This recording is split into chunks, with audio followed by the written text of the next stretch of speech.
Hey there, I'm Kelley Norton, your AZ Realty lady, and today we're going to talk about 3 detrimental mistakes a seller can make in a seller's market. Hi, I'm Kelley Norton, your AZ Realty lady at EXP Realty. Count on me for all things Arizona real estate. That's right, a seller can make a mistake in a seller's market. I know that sounds strange, but in 2020 and 2021, we've had very strong seller's market, which means that there's low inventory, high demand of buyers, and sellers really feel like they can ask anything they want. They can leave a trashed house, get it to sell, and pretty much have their way with a buyer if they would like. And in a lot of cases, that's absolutely correct. But you still want to get your home to the closing table, because that really high price that you're getting for your home does not mean anything if you are not sitting at the closing table signing documents and getting that transfer to happen. So, number 1 mistake is not reading between the lines on a cash offer. Now, this is my dog Teak here. Sorry about that. He's kind of one of those FOMO dogs, fear of missing out on everything, so he has to be around whenever I'm shooting a video. So he keeps bringing the ball and dropping it on my leg and nudging me. So hey, good morning, it's Kelley Norton, your AZ Realty lady, and I really hope that you are enjoying the content I'm providing here in my video. And if you are looking forward to more videos, then please ring the bell here and you will be notified when I drop a new video.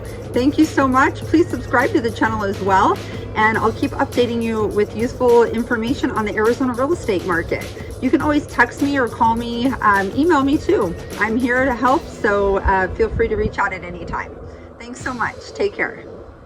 Anyhow, number 1 is making sure that you read between the lines on that cash offer. So what do I mean by this? Well, let me explain. See, when you have a cash offer, there's several things that a real estate agent is going to look for.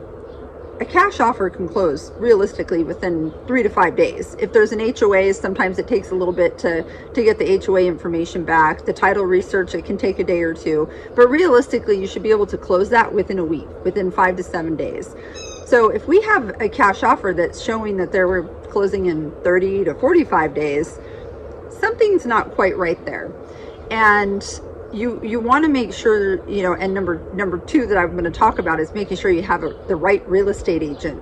See, an experienced real estate agent is going to help you navigate through the contract and really find those little intricate details that might be a red flag, where an inexperienced agent or a homeowner is not going to know what to look for. So having an offer that's closing in 30 to 45 days, that's typically what a finance buyer takes to close. So some of the things that I've been seeing in today's market is that these offers come over and they're showing cash on paper because the finance buyer is having a really hard time getting the home, getting their offers accepted.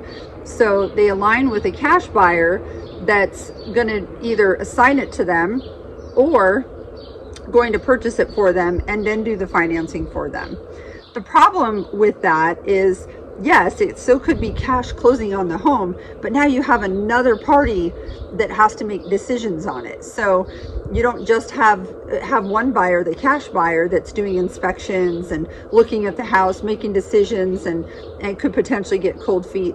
Now you have another party that is going to potentially have all of these concerns. So it can just get really messy there. You want to know what you're working with. If you have a true cash buyer that is the entity that's actually buying it, it truly is as is, and there isn't any type of an assignment that's going to occur, then hey, that's the one you probably want to go with.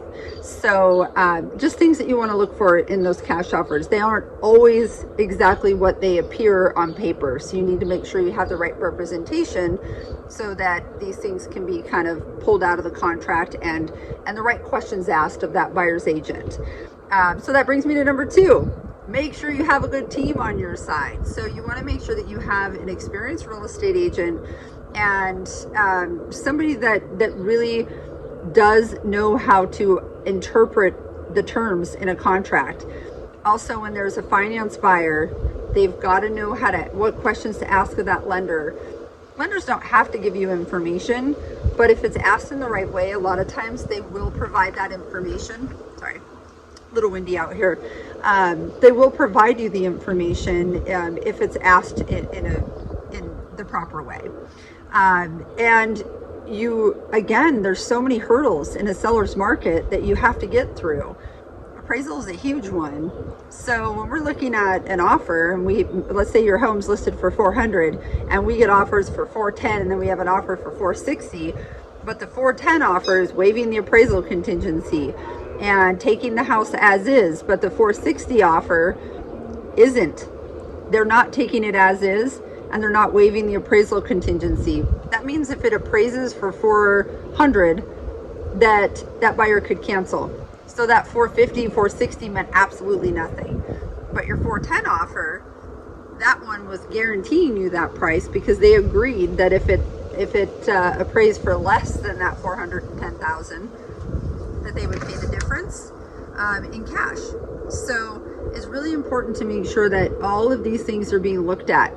You also want to make sure that the buyer's pre-qualification is really strong, and just really make sure that you have a good team on your behalf to help get it through these processes. Also, a listing agent can provide information to an appraiser that supports the condition of the home, letting them know what upgrades you have done to the home. These things will help them have an understanding of what maybe the value should be of the property. So make sure you have an agent that's willing to do those things for you as well. So number 3 is waiting too long or collecting offers. So there's 2 sides to this. So I think that it's okay to have a couple days where we have offers coming in and we have the home being shown. But I guide my sellers that as soon as we get one offer, we don't want to, and if it's a good offer especially, we don't want to let too much time go by, because what can happen, and I've seen it happen because I've had some sellers that say, hey, I want to wait a week. That person that gave you that really strong offer, they were trying to beat the market. They were trying to beat everybody else out. And then once there was 6 or 7 or 8 other offers, they're like, forget it. My offer's off the table. And a lot of times it ended up being the best offer that we had. So we want to just take a look at that offer, see how strong it is, and try and get a response back in a reasonable amount of time. A day or 2 in this seller's market is a reasonable amount of time. So I have represented buyers where the same kind of thing happened, right? We make an offer and then they hold our offer for 5 days. And my buyer's like, you know what, forget it. I'm out. I definitely understand as a seller that you want to get the highest price. And so what we do is everyone that's looking at the house, we're going back to them and saying, hey, we have an offer. We're planning to respond so-and-so time. Let us know. Because there are ways that we can work this to get you the very highest and best offer.